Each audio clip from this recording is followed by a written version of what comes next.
some statistics. And the ones I passed out to you, these are just New Hampshire statistics. So, and this is 2021. The 2022 statistics obviously aren't done yet, but 2021, of people 65 and older, of the New Hampshire population 65 and older, in 2020, 26,000 people were diagnosed with Alzheimer's or some form of dementia. By 2025, that number's going up to 32,000, which is a significant increase. That's a 25% increase. That's just New Hampshire. Now extrapolate that to the rest of the population of the United States. Currently, there are over 6 million people in the US diagnosed with Alzheimer's or some form of dementia, which that is a lot of people. That is almost five times the entire population of New Hampshire. 5 New Hampshires. All of us have Alzheimer's or some form of dementia. That's a lot.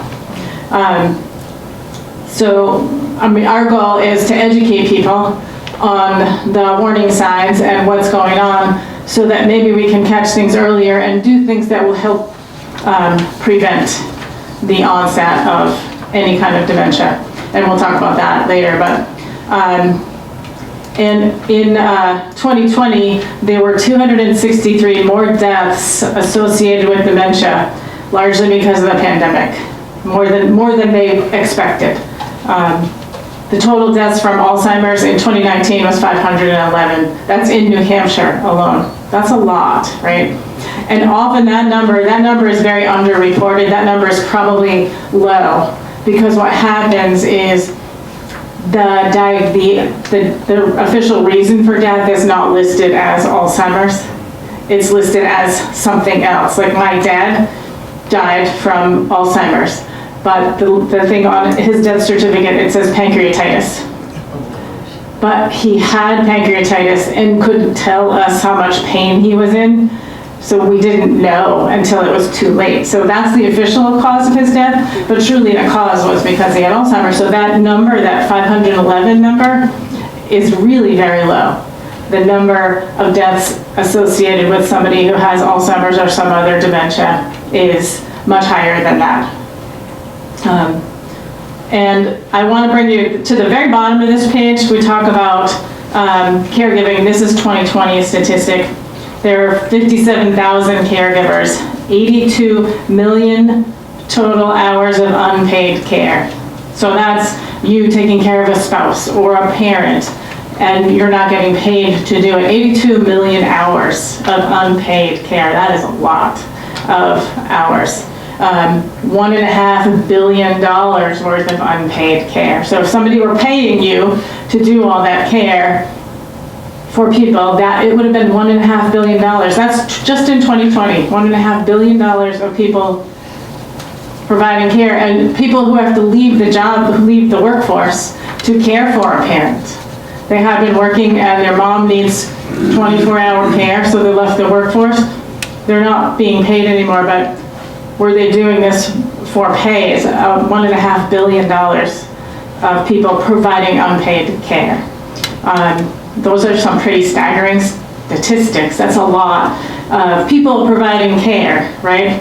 82 million hours of care. And today, 1 in 5 people is affected by Alzheimer's. And I'll generally say Alzheimer's because that's mostly what we'll talk about today. 1 in 5 people is affected by it. And that doesn't mean that 1 in 5 have it. It means they might have a neighbor or a parent or a spouse who has it. By the year 2030, that's expected to be 1 in 2. So every other person in this room will somehow be affected by it, whether they have it or have a friend who has it or a spouse, family member, something like that. 1 in 2. So 50% of the population will be impacted by Alzheimer's by the year 2030 if we don't continue to do things to try and stop the explosion of this disease. Now, a lot of the reason this disease is exploding is because people, 85, and the population is aging. People 85 and older are the most prevalent form of dementia is Alzheimer's disease. And the population 85 and older is bigger than it's ever been. Bigger than it's ever been in our history. So that part of the reason is that a lot of times people 85 and older may be living alone, and no one's really seeing what's going on. And we'll talk a little bit more about that, but the statistics are staggering. The moral of the story is we really need to do something. We really need to do something to try and stop this disease. They are making progress with research on finding causes and cures and things that may slow down the progression of the disease. And, you know, at this point, I'd try anything, right? Anything that could possibly give some relief to somebody. But there's always different studies going on for new medications or research studies to figure out, does it run in families, that sort of thing. And although we all probably have stories of families that we know where, you know, grandma had it, mother had it, daughter had it, we all know those kinds of people, that the prevalence of hereditary Alzheimer's is actually quite low.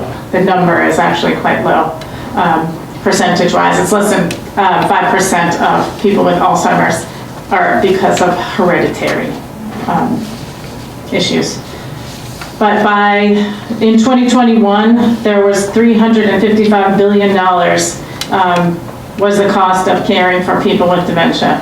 By mid-century, so 2050, it's expected to be $1.1 trillion spent on caring for people. It's a lot, right? Our resources, it is a lot of resources. So what we want to do is do whatever we can to reduce the prevalence of it. And what I want to talk to you about is 10 warning signs of Alzheimer's, and in doing that, we're going to compare what's something to be concerned about and what's normal aging, right? So as we age, all of us, no matter who you are, as we age, the processing speed in your brain slows down. That's a normal part of aging. So you just take a little bit longer to work through a problem, and you take a little bit longer to find the answer that you know, the words that you want to say. And it's not as significant, but it's a little bit slower. And that is a normal part of aging. So that happens to everybody. But there are some warning signs that you should be aware of. And so the first is memory loss that disrupts your daily life. So it's very common for you to miss an appointment, right? Because you were busy and you just completely forgot, right? You just started doing one thing and you forgot. It's normal. It's normal for you later to say, oh my gosh, I forgot I was supposed to go to the dentist today, right? Because I just started doing my normal daily routine and went about and forgot the appointment. Completely normal. It is normal for you to forget the name of somebody that you may have met only occasionally, right? Because it's just a normal thing. You're busy, you're not really paying attention when you hear the name, because you're thinking about all the things you still have to do today, so you're not really paying attention. So it's normal for you to walk out of this room and maybe not remember my name. Completely normal. Now, if it becomes disruptive to your daily routine, if you are missing all of your important doctor's appointments, right? If you are not able to remember what you had for breakfast today, right? If it's disruptive to your daily routine, that is something to be concerned about. That's a warning sign. If you keep asking the same question over and over again, and you may not notice that you're doing this, but a friend might notice, hey, Sally keeps asking me what time it is, or where are we going? Or she keeps asking the same question over and over, and I keep telling her, and then she keeps asking me. That's a sign that the memory is not working. The short-term memory is not working. So if it's disruptive to daily life, and that you're noticing memory problems, that's a warning sign of Alzheimer's. That is not normal for aging. Okay. If you have challenges in planning or solving problems, so you maybe have, you've always balanced your checkbook down to the penny, right? And now all of a sudden there's a bounced check because you were not able to understand or recall how to carry, put the check in the register and do the math, right? It's disruptive to your ability to function. Or following planning a party, planning a dinner, planning a grocery list. What do I need to get at the grocery store for the week, right? If you have trouble with the planning part of that, that is a warning sign. You know, if you forget to put something on the list, that's normal. We all forget, right? We make our list. Oh, I forgot, I'm supposed to get sugar, right? That is completely normal. Difficulty concentrating. If you have difficulty paying attention and focusing on an activity for a long time, that's a problem with your ability to execute or solve problems. Normal age-related is that you may occasionally make an error when you're balancing your checkbook. You occasionally mix up the math. You added instead of subtracted, or normal things like that. Or you're making something and you put in 2 cups of sugar instead of 1 cup of sugar because you forgot. You weren't paying attention and you didn't realize you already put the sugar in. Or you mix up you mix up the flour with the confectionery sugar. They look the same, but they're very different things. Those are normal. Those are normal things. If you're doing it every time, that's not normal. Difficulty completing familiar tasks. So things that you did all the time, like making that grocery list. If you notice that your words aren't actually, you're not finishing your words, or you have no ability to remember when you looked in the cabinet or the refrigerator, from the time you looked in the refrigerator to the time you went to write it on the list, that you're not remembering what you needed, that you needed more milk or you needed more butter or anything like that, that's an issue. That's disruptive to your daily life. And occasionally you might need help working your new microwave, right? Or your new washing machine. Occasionally if that happens, that's normal because they're new. If you've got a new washing machine, they don't work the same way the old ones worked, right? Now they're very much digital and you press the buttons and the soap doesn't go in the same place, the detergent doesn't go in the same place that it did with the old machines. So learning that is normal to not know how to do that and to ask for help. If you never get to the point where you can learn it, where you're always asking for help, that is not normal, right? If you can never master that new thing, that's not normal aging. Confusion with time or place. So you might lose track of days. I mean, that's normal. When you're retired, right? Monday to Friday doesn't have the same meaning it used to, right? When you worked and your weekends, they were very different and distinct. Not really a whole lot distinct now, but if you are completely unaware of the date, the month, the season, even, you might look outside and it looks like it's sunny outside today. When you're down here, it looks pretty sunny. But it's not sunny. It's kind of dark and dingy today, and you might look outside and think it's winter, right? Because it looks like winter. But it's April, it's spring.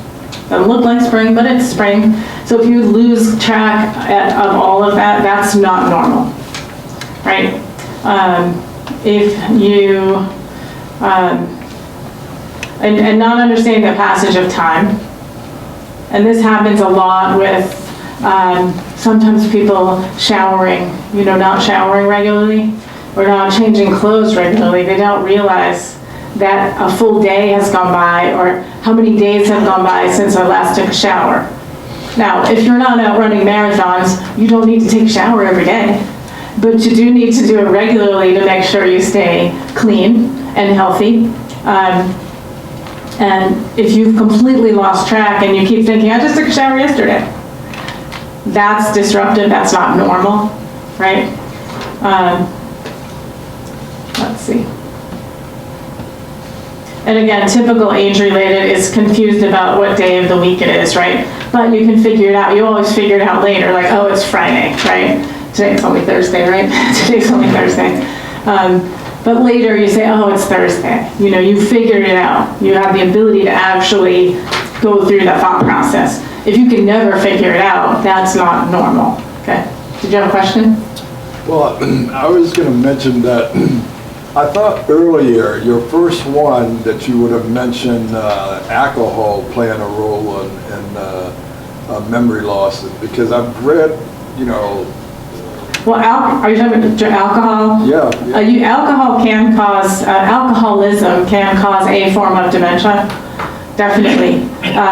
Not the same as Alzheimer's, but definitely can cause a form of dementia. That is more of you have complete blackout of, you have no memory of a particular point in time, right? No memory, and you might make up a story to fill in the memory. That in that typically, it's called Wernicke's disease, that typically that would, how that would progress, right? But they haven't made a connection between the consuming of alcohol and Alzheimer's. They haven't made that connection, have they? Well, so let me step back a minute. So dementia is an umbrella term. Dementia is a word that is equivalent to cognitive dysfunction, disruption in what's going on in your brain.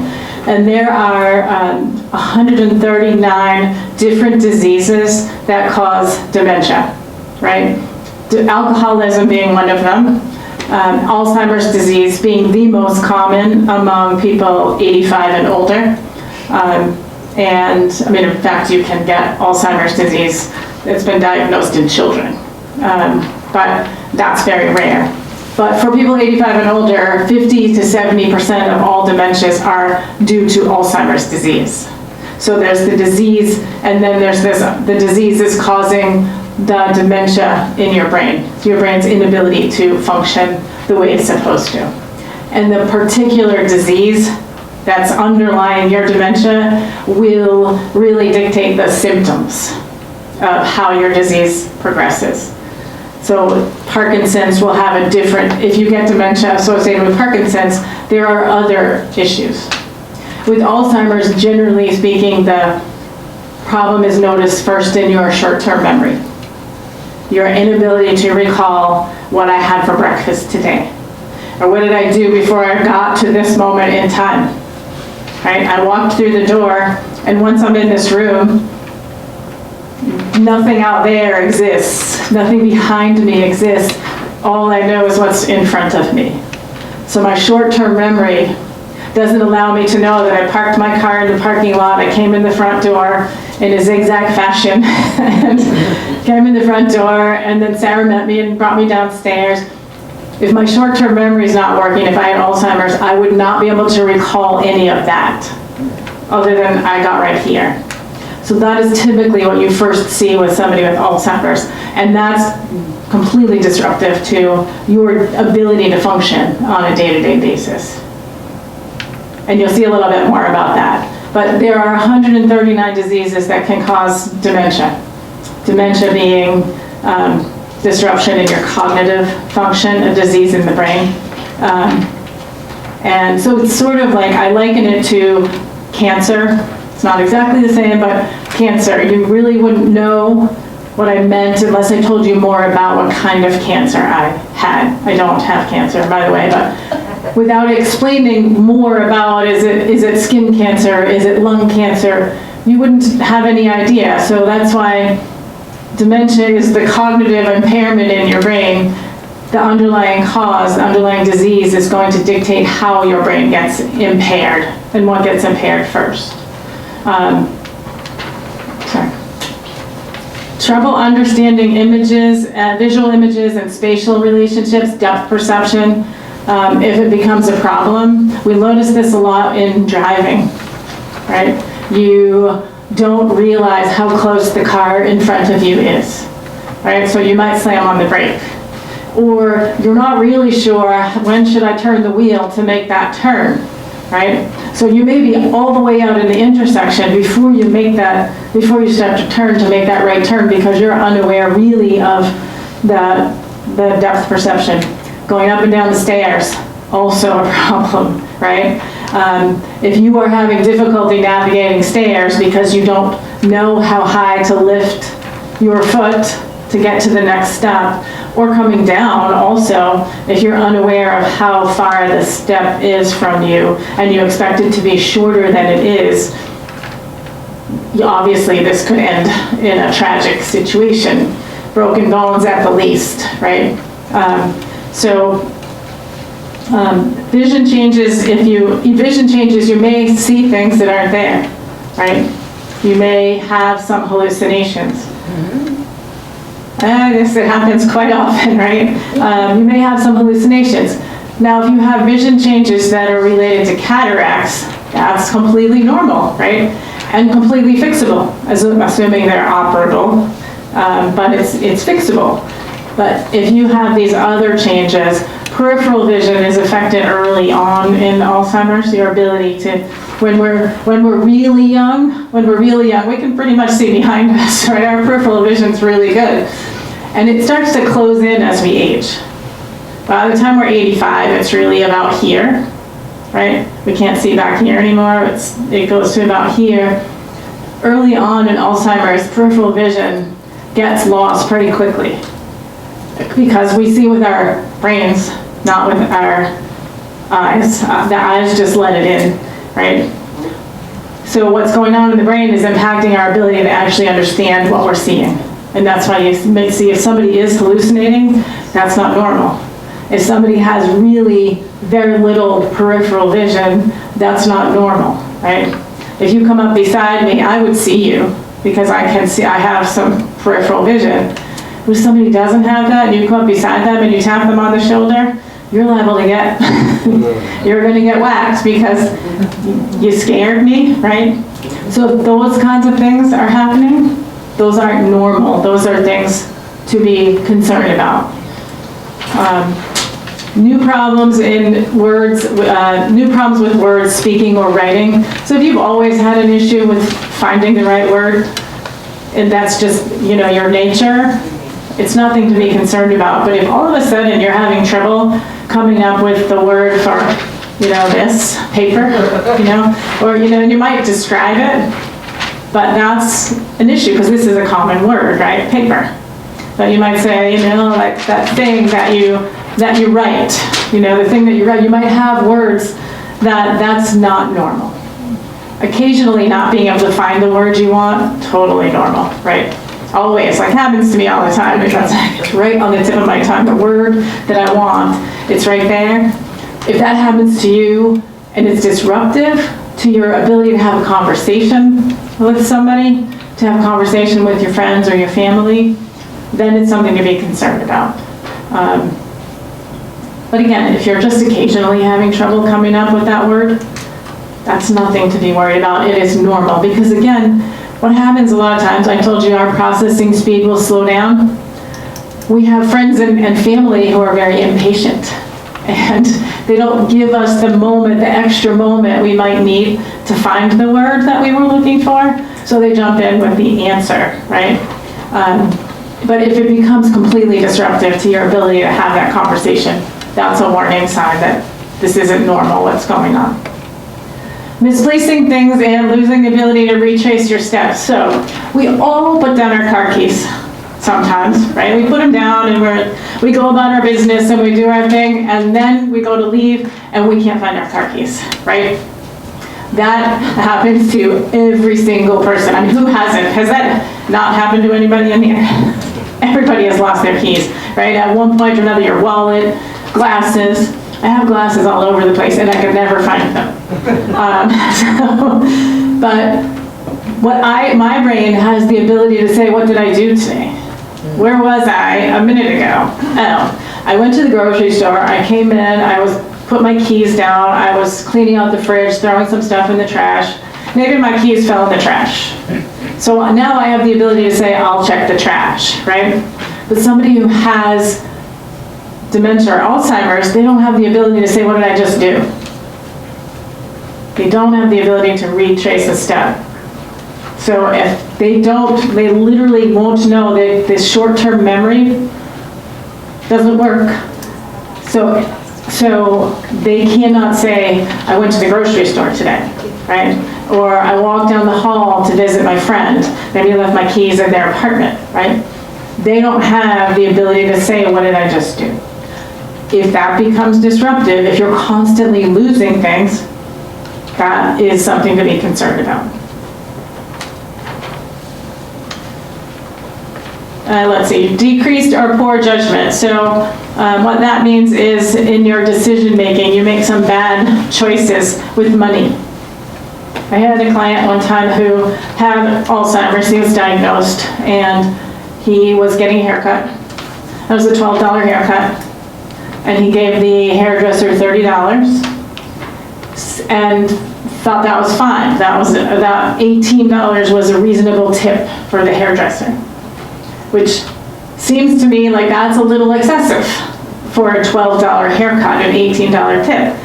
But he had no idea that that was not a reasonable level. His judgment was completely off. Judgment also is, can I walk down the hall without my walker, even though the doctor tells me I can't walk without that? I should be using that for safety. If you walk down the hall without it, or you bend over to pick something up off the floor, that's poor judgment on your part. If you're supposed to be using your walker and you're not, that's bad judgment. Occasionally you might, reach from one chair to the next just to grab something and go back. But if you're constantly forgetting that you're supposed to be using this and choosing to walk without it because you don't think you need it, that's poor judgment. I know a friend whose parents have bought and sold 4 homes in the last 2 years, and very poor judgment, money management issues, and won't accept help, won't accept guidance or counsel because they think they're fine and they know what they're doing, but it's not actually a good situation. So that's poor judgment. And again, occasionally we all make bad choices, right? We make bad decisions. But we all have the ability to look back and say, oh, I probably shouldn't have done that, right? I probably shouldn't have said it that way, or I shouldn't have gone there today, I should have waited, We all make bad choices. It's if you're constantly making choices that are not in your best interest, that's something to be concerned about.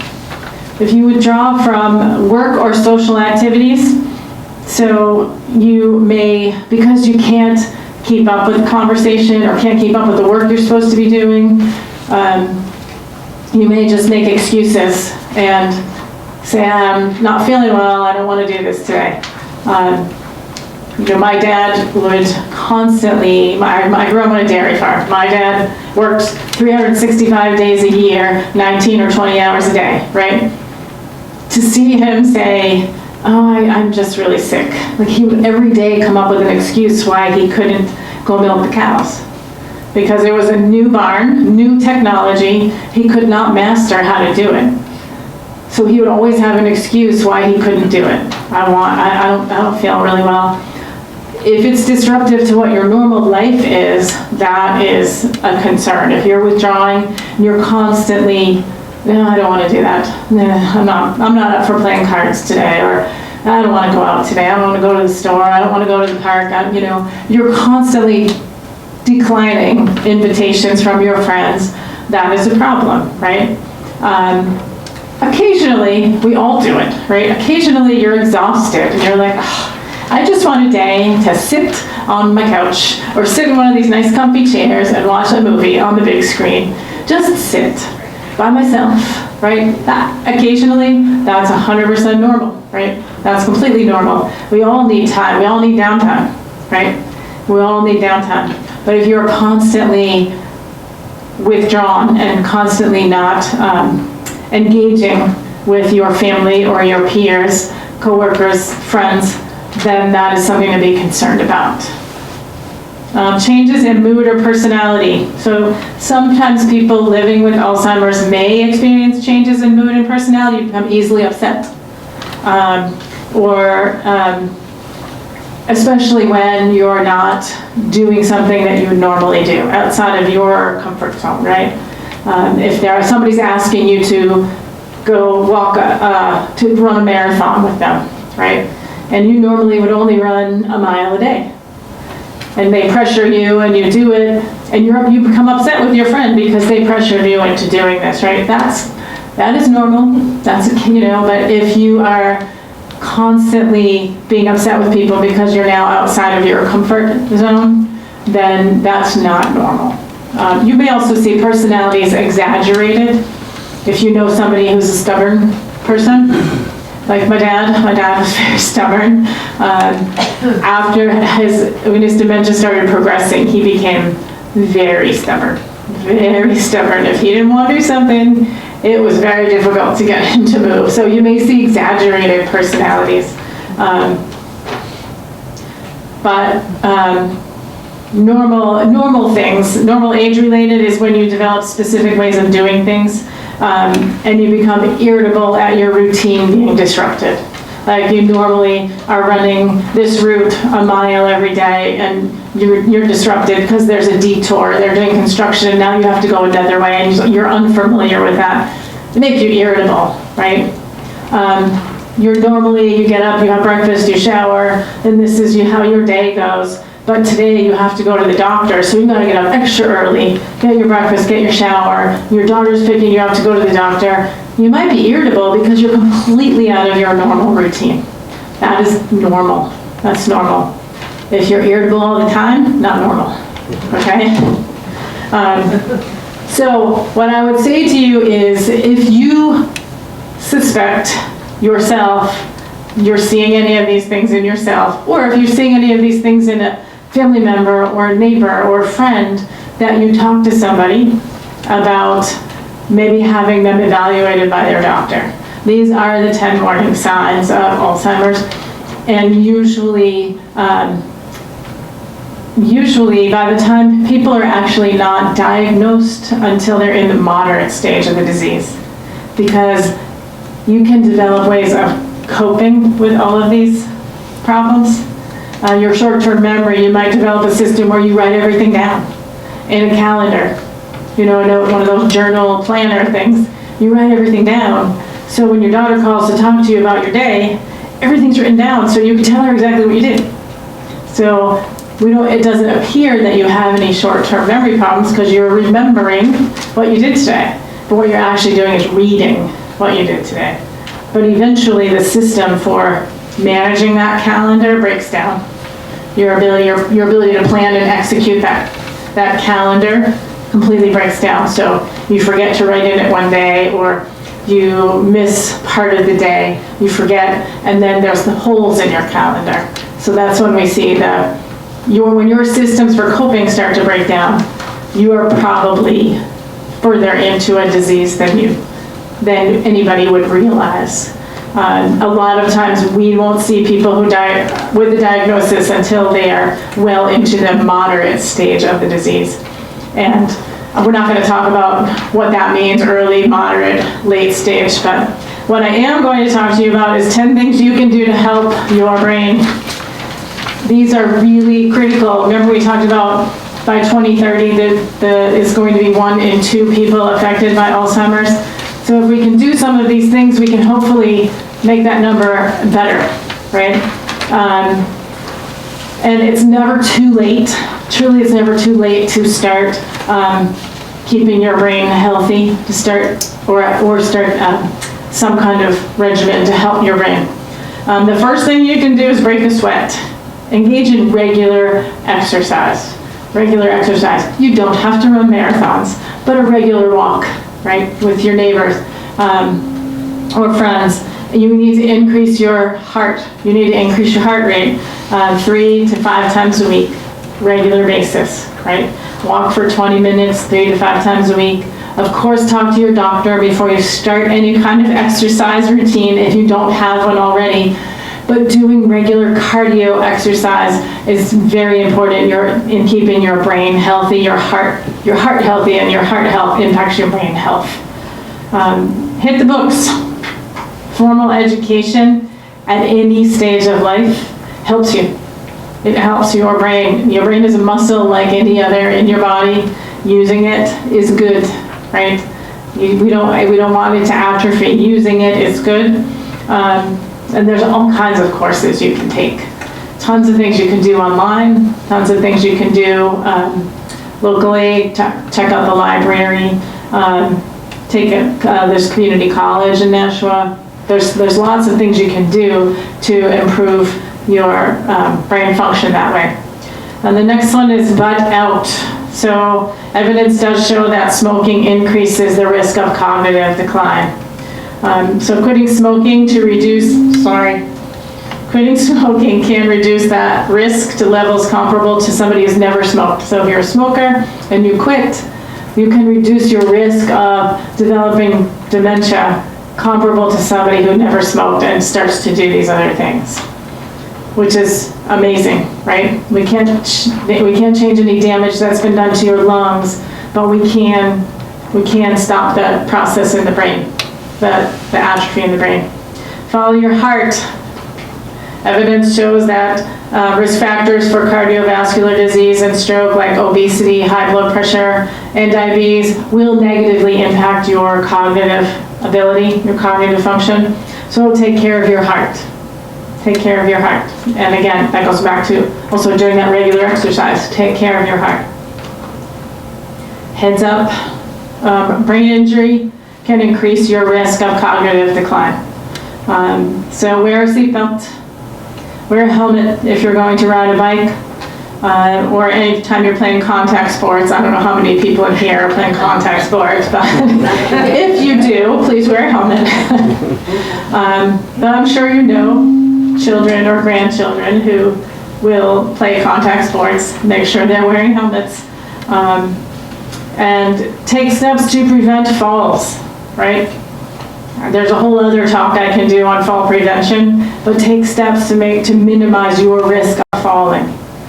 Starting with, if your doctor tells you to use a cane or a walker, use your cane or your walker, because they're telling you to do that for a reason. They're not telling you to do it because they wanted to give you some advice today. They're telling you to do it because you need it to be safe. Fuel up right, so eating a healthy, balanced diet. Lower in fat, higher in vegetables and fruit, like the Mediterranean diet, or the Mediterranean DASH diet, which is dietary approaches to stop hypertension. I don't know what that is, but it's really fruits, vegetables, grains, limited red meats, and sorry, I lost my train of thought. But don't worry, I can get it back. I can get it back. But eat heart healthy. I mean, you don't have to have low salt unless your doctor has told you to have low salt. You should. But heart healthy diet. So you always want to minimize the red meats, things like that. Catch some Z's. Getting enough sleep every night is important, right? Sometimes insomnia is a problem, sometimes incontinence is a problem, sometimes sleep apnea is a problem. You need to do whatever you can to minimize the disruption to your sleep. Generally speaking, 7 hours is a good amount of sleep. Maybe a little more even as you age. Less sleep you have, the worse it is for your brain. So if you are constantly one of those people that's getting 3 or 4 hours of sleep a night because you're disrupted all the time, you really should talk to your doctor about, is there something I can do to get some better sleep? Because it is important. That can result in significant cognitive dysfunction. Your brain needs rest to rejuvenate itself. Take care of your mental health also. And I know it's been especially trying these last 2 years, where we've gone through something we've never gone through in our lifetimes, or most of our lifetimes. I don't think anybody here is old enough to have gone through the Spanish flu, right? But take care of your mental health, because it's super important. If you have a history of depression yourself, or even in your family there's history of depression, anxiety, or other mental health issues, you should talk to your doctor. If you're noticing any signs of depression in yourself, like, I just don't feel like doing anything, right? I'm lethargic, I can't motivate myself to do anything. Those are signs of depression. They're also signs of dementia, right? So when you go to your doctor to talk about cognitive impairment or potential cognitive impairment, you're also going to talk to a geri psych doctor to talk about whether there's depression here that could be cured with some medication or with exercise. Exercise and diet and sleep go a long way towards helping with depression. So you want it, when you go for that doctor's visit, you want a full workup. You want to talk to your regular, primary care neurologist, geri psych doctor, to make sure you're getting checked out from all facets, because there are other things that can look like dementia. You could have a vitamin B12 deficiency, right? And you might get shots of vitamin B12, and then you're essentially cured, right? If your deficiency is that significant, it can definitely look like dementia. There's other things that can look like dementia that are not dementia, but so they're curable. So if it's a curable thing, we want to cure it for you, because you could have a UTI, right? A lot of times with our elderly population, the only symptom we see of a UTI is a dramatic drop-off in your cognitive ability in a short period of time. So normally we can have a conversation, we can talk, you're fully alert, and then I might see you the next day and you have no idea what day it is, you're unclear where you are, what you're doing. I mean, it's that severe. It's that severe. Even with somebody who has dementia, who is known to have cognitive impairment, you'll know what sort of their baseline is. If the next day you see them and their baseline is they're way down here, it's very likely they have a UTI or some other kind of infection or dehydration. Dehydration also can look like dementia, so please make sure you're getting enough fluids. And it doesn't have to be just water. You can get fluids from berries, strawberries, blueberries, all those kinds of watermelon, water fruits. It doesn't have to be just water, but make sure you're getting enough hydration, because dehydration can definitely wreak havoc on your cognitive function, right? My mother-in-law used to hallucinate like crazy when she was dehydrated. We'd know immediately she's dehydrated, and she'd have to go to the hospital and get rehydrated. But she would have massive hallucinations. Tell wonderful stories, by the way, but none of them were real. She was watching people surf on the Merrimack River one time, and she was telling me about their surfing competition. It's a river, not many people surf on the river. So do take care of your mental health. I got off track. Stump yourself. So challenge your mind in different ways. Do crossword puzzles, jigsaw puzzles, right? Challenge your mind in different ways. Learn a new game if you have a tablet. Learn a new game on the tablet, right?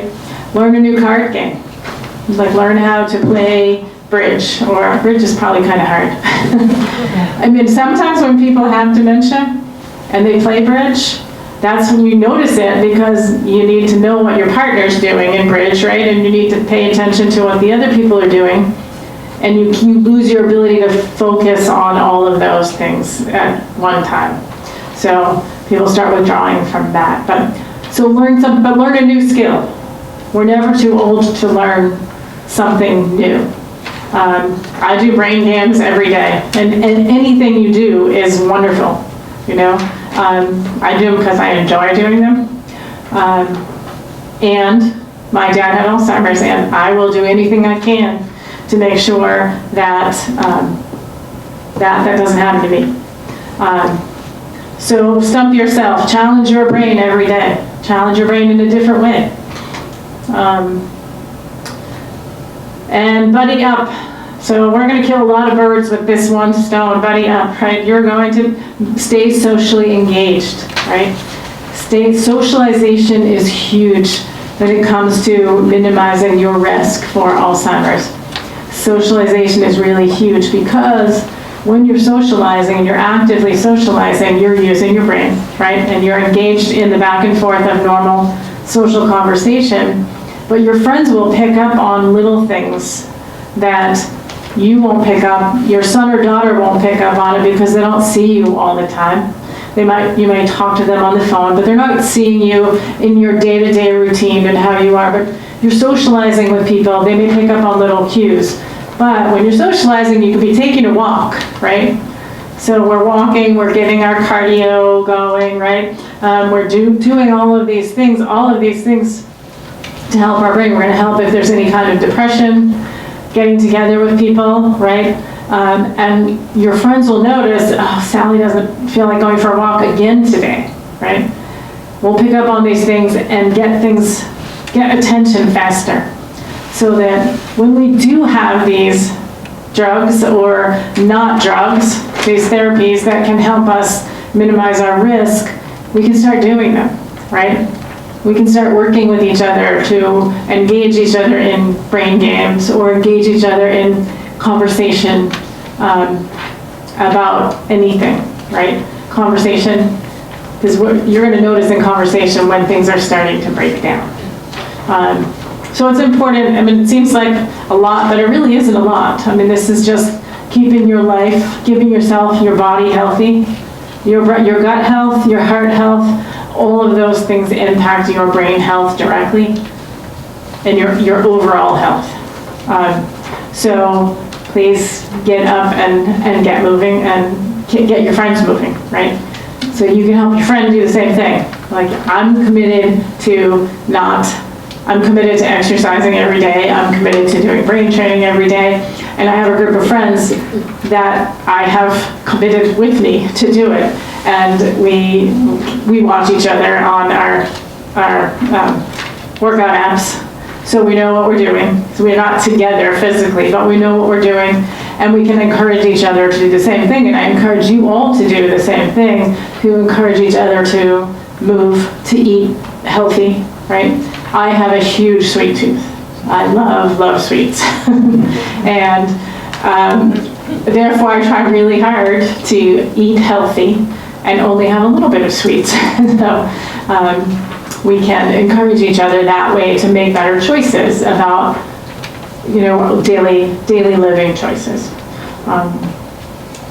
And I think that's it. I mean, the real thing is, if you notice something in somebody else that's really seeming to disrupt their daily life, disrupt their ability to function from beginning to end of day, it's important that you follow up on that and get them to get help from their doctor, right? To get seen by their doctor. And it's also important if you know their son or daughter, somebody that will go with them to the doctor. If they're at the point where their routine is disrupted and they go to the doctor, they're not going to know to tell the doctor what's been going on because they don't realize that they've actually not been functioning at capacity, right? My dad, if you said something to him about his brain not working right, he'd say, I'm fine, there's nothing wrong with me, right? Because in that moment in time, there was nothing wrong with him, right? But he couldn't go to the doctor and list anything that had occurred because he had no memory of forgetting this or not being able to do that anymore, He had no memory of that. He didn't know. So it's important that if you do see these things in other people, you help them get to the doctor and help a family member or their person, whoever their person is, go with them, because that's really the best way we can make sure they get what they need. And you're also welcome to call us. We can help as well with daily functioning. But the first step is getting somebody to the doctor. So if there's something that's correctable, it's corrected, because that's our goal, is to make sure that if there's something that's not permanent, that we can fix it. Does anybody have any questions? If a person would go to the doctor for, another issue like a sprained ankle or something, does the doctor automatically, like for an older person, would they do an assessment to determine if a person has dementia issues? And my second question is, if the doctor has determined that they might have like early stage Alzheimer's, what would they do? So the first question is, would a doctor automatically do a cognitive assessment on somebody of a certain age if they went in with a sprained ankle or something? The answer to that is it really just depends on the doctor. Yeah. And it depends on what else they might notice. But what happens in your brain is when you go to the doctor, your brain says, this is really important. I have to pay attention to this. I have to do well here today. It's important, so I have to be on my game. And you are on your game. You can be on your game for a short period of time. But then when you get home, what happens is your brain's like, oh, can't do this anymore. And you're worse. You're worse than you were before. But because your brain has enough working in it to know this is important. Like when your son comes to visit you from out of town, your brain knows this is important.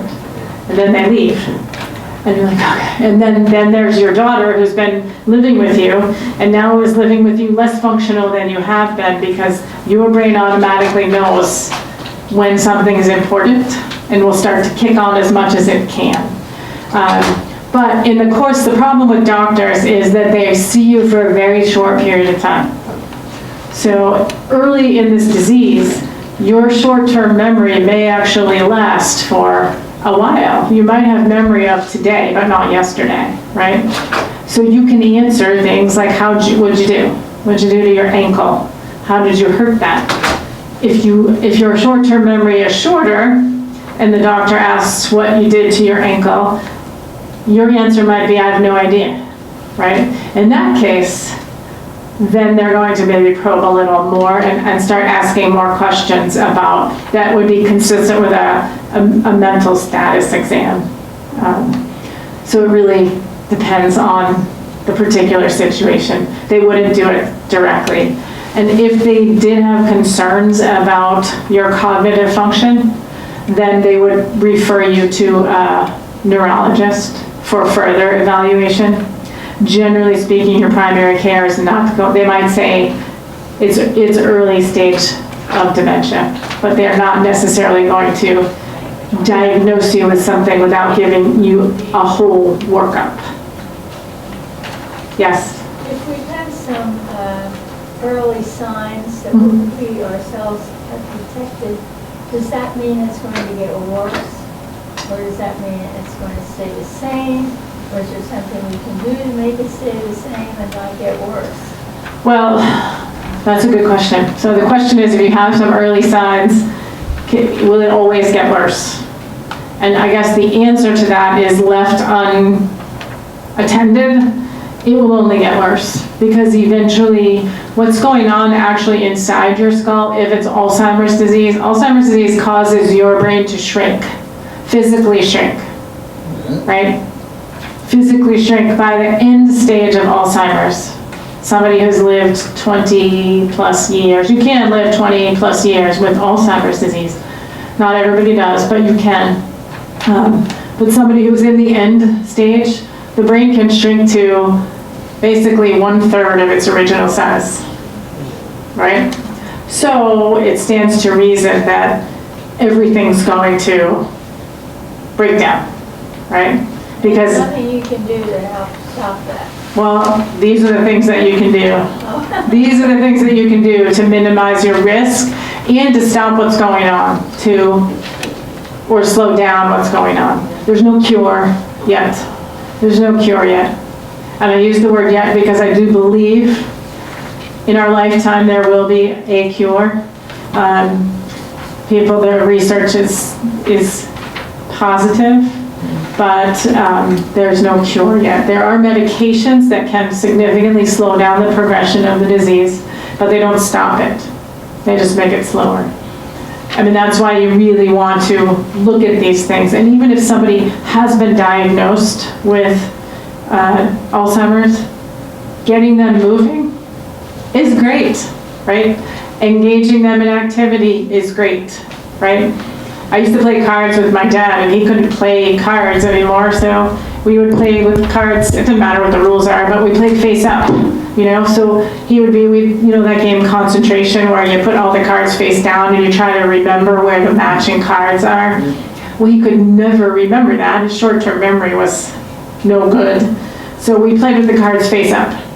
So the challenge was just find the, 2 cards that are jacks. Find two cards that are aces, right? So he could do that, and he was using his brain in that way. There's no way he was ever going to remember, if they were face down, where that other ace might be that he had turned over a minute ago, because he couldn't remember a minute ago. But the brain shrinks, and so what's going on inside your head, your brain shrinking, is you're losing capacity to do anything. And eventually, everything we do is controlled by what's inside our skulls, right? Everything, our breathing, some stuff is innate behavior. Even the innate behavior, the breathing, swallowing, that's still controlled by our brain, right? So later in the disease, people may have difficulty swallowing. It's because the brain isn't functioning properly, right? So as the disease continues to shrink, your ability to do things continues to deteriorate.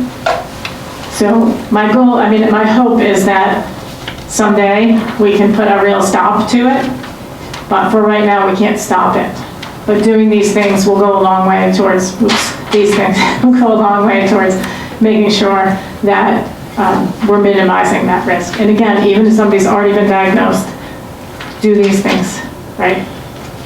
They're not going to be able to learn a new thing, but doing them together is like helping their brain function. Walking, exercise, helping their, even range of motion exercises, just moving, getting the heart rate moving a little bit is helpful. Yes? With all these things that you say are dimming as we get older, which of course they are, what do you think about driving? What do I think about driving? I think it depends. Very difficult thing. It really will depend on the person. We have a client who literally just turned 100. She gave up driving 3 months ago. She was completely fine. Yeah. Completely fine. She gave up driving of her own will because she thought probably shouldn't anymore. Not because anybody was concerned. No one was concerned about her driving, right? She was doing just fine. But I'll tell you what, I have other people that are in their 60s that should not be driving, right? Yeah. So it really is dependent on the person. And if you see little dings in your car or your neighbor's car, you might want to let somebody know. My mother-in-law likes to blame things on the grocery carts at the supermarket. Those grocery carts, they just blew right into my car. Really? It's always your car. They're like aiming for her car, but really in reality what it was is she was hitting the lamppost in her driveway because her depth perception was not good. So we finally were like, you really can't drive anymore. It really depends on the person and what you're seeing with the person, but driving is definitely the most difficult thing for people to stop doing. Because why? Now you have to depend on somebody else for everything, right? Everything, because if you need to go to the doctor and you can't drive, somebody has to take you. If you want to get groceries and you can't drive, somebody has to take you, right? But that's what our friends are for. That's what our children, that's why I had kids, by the way, to help me out when I get older. They keep telling me they're going to choose my home, so I should be nice to them. But no, but that's what our friends and family are for, to help us with those things. And none of us should feel like we're burdening them if we can't drive anymore, because it's a lot better if you can make the decision on your own. To just say, I don't think this is a good idea anymore. Usually it might start off with, I can't drive at night anymore. Because that's difficult, right? The lights, the shadows, they change the way things look. So it really is a person-specific thing. But if you're seeing dents in somebody's car, I would definitely alert somebody. I And then you find out where they're going to be and don't go there.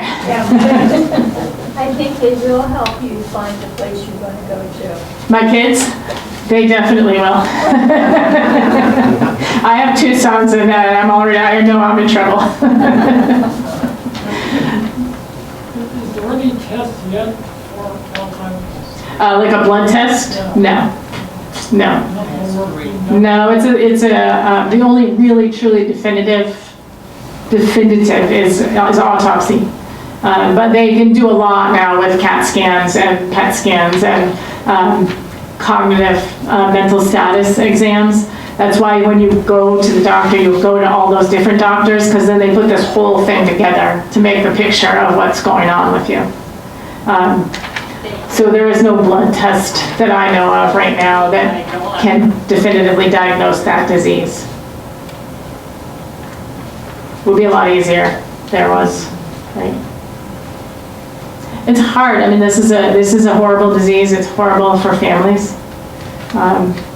It's hard on children to see a parent going through this and not be the dad, that was always the larger than life guy who would do anything. And, my dad, I told you, worked 19 or 20 hours a day, 365 days a year. No holidays, no vacations. You can't shut off cows. They need to be milked twice a day.